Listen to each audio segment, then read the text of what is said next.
Hello, everybody. My name is Rafael Marañón. I'm a founder and CEO of Wavyn, a startup building computer vision software for safety driving. Distraction and speeding are causing more than 40% of all the rear-end crashes. They are costly, they create traffic jams, and they kill a lot of people every year. Unfortunately, teenagers are the more vulnerable.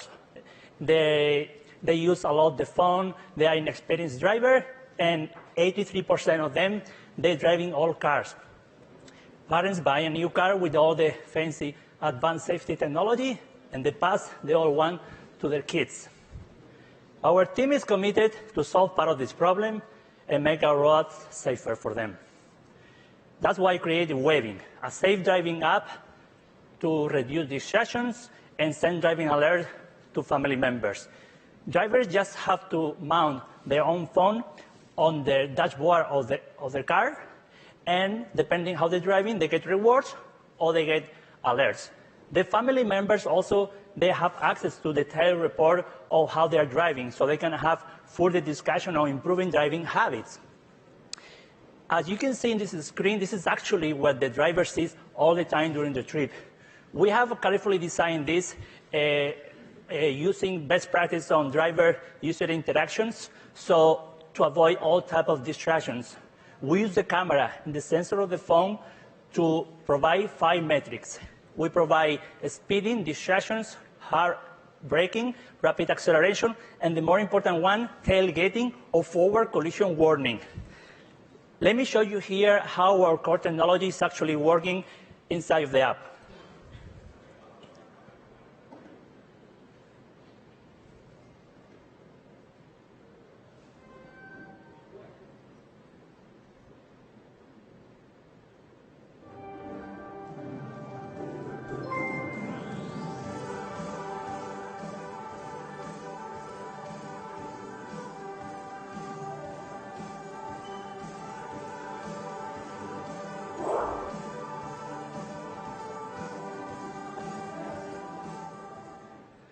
As you can see, we use artificial intelligence as our core technology for car detection and traffic monitoring.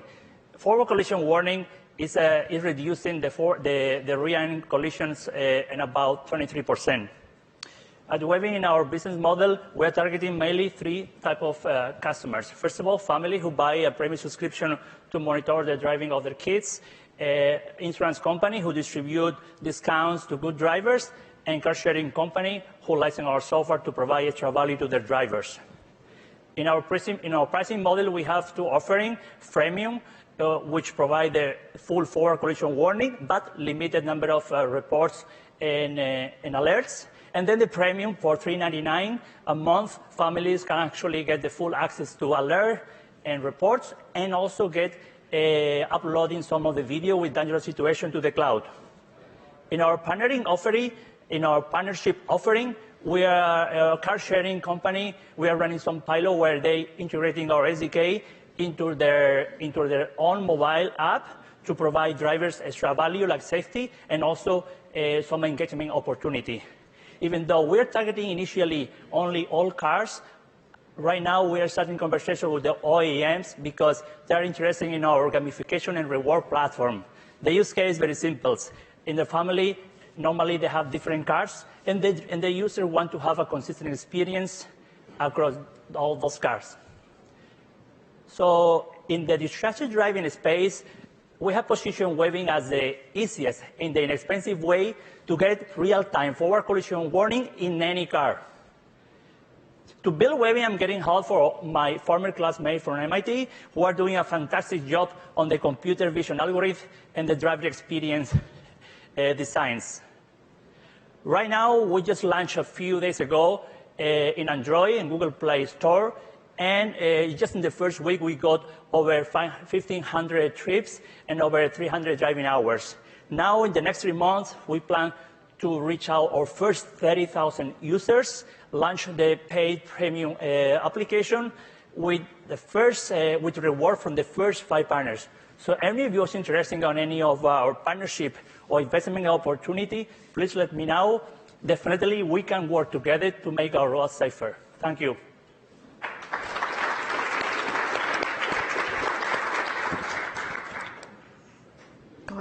Sure. Let me start. I really like the focus on distracted driving, or kind of to reduce distracted driving. I think if you look at the data, and you showed it, it has been going down for a while till basically the mobile phone came, and now it's going up consistently in terms of fatalities. A question, many people use their phones in the car for navigation, so they would run Google or Waze or something to get navigation. And then your app would basically go in the back. Kind of how do you think you would deal with that? Yeah, we are working on the background version where if you use Google Maps or use any podcasting or music applications, it's working on Android. And at the same time, we are tracking how much time are you using those applications to keep those distractions on shape, on the metrics. So we are covering the background. Okay. So have you worked on CarPlay and Android Auto? In terms of Apple Play? Yeah, we have been doing some experiment already on those integrations, but we are early starters, so we go step by step covering those all use cases. But our users are asking for those kind of, including some owner of Tesla cars. They also like the application because sometimes their family, they have other cars, and they are missing those useful alerts. So we are working on those use cases. Okay. Now, you already did 1,500 plus trips in 300 plus hours. What are the results of those? So the result is good. I think we have like 20% of the drivers already getting the forward collision alert. So it means that they are increasing the usage. Some of them, they don't have a phone mounts, so they are buying those phone mounts. And we recommend actually, because actually the regulator prefer that the teenagers, they put their phone on the mount rather than holding on the hands.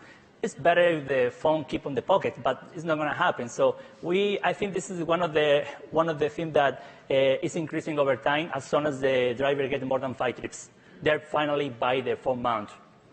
Okay. And have you had any tail-end crashes since you've done that? No, we just launched a week ago, so it's too early. It's too early. But yeah, what we do, because we set up the sensitivity of the forward collision in a way that a user gets familiar with that. So the user can set up a lower, medium, or high. The sensitivity is like 1 or 2 or 3 following cars. So they can actually have the feeling of the alert. It's very light alerts, like a warning or getting them like a scare, because we want them to be familiar with the technology. And then later, as soon as we get better metrics from their usage, how they feel comfortable, we will be changing those default value.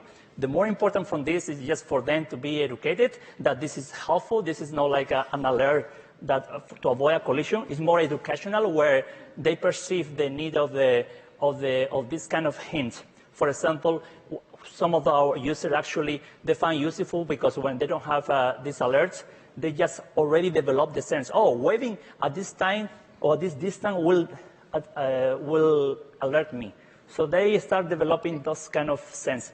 And the more important, they have a conversation, a driving conversation with their family members. And sometimes are the teenagers who want the check on their parents driving. Yeah. Yeah. Now, who would be your closest competitor? Because, I mean, it's just one thing. Exactly. Right?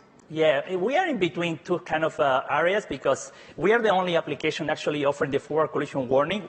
Drivers don't need to buy a separate camera for that, but at the same time we're targeting teenagers, so this is kind of educational. So I think we are in the middle of application for family to provide statistics of driving, but at the same time we're quite different than them because they're only tracking like GPS sensing. We are actually using the back camera of the phone to monitor the road using computer vision, which we are in other area for other companies who provide the full camera for fleet management and taxi drivers. So we are in the middle of these two areas.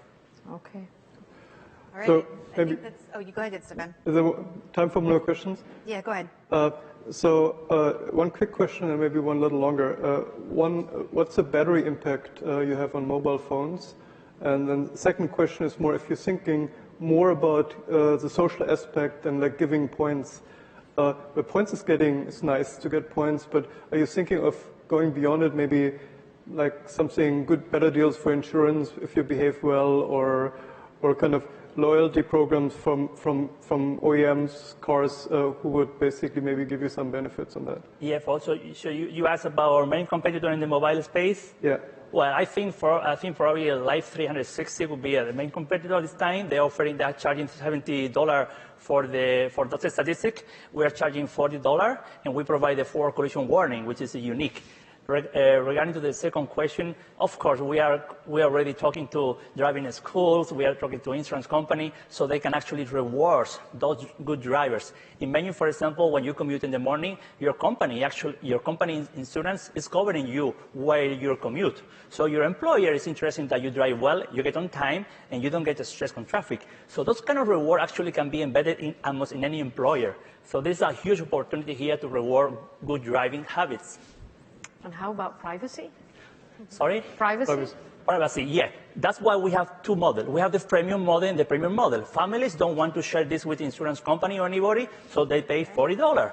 The person who wants to go freemium, they will get some kind of partnership advertisement inviting them to join a challenge. A challenge is they provide some data to highways, insurance company, and they share a little bit of their agnostic data in exchange for those discounts. But they know what they are sharing all the time. Okay. Thank you. Great. Thank you, Rafa.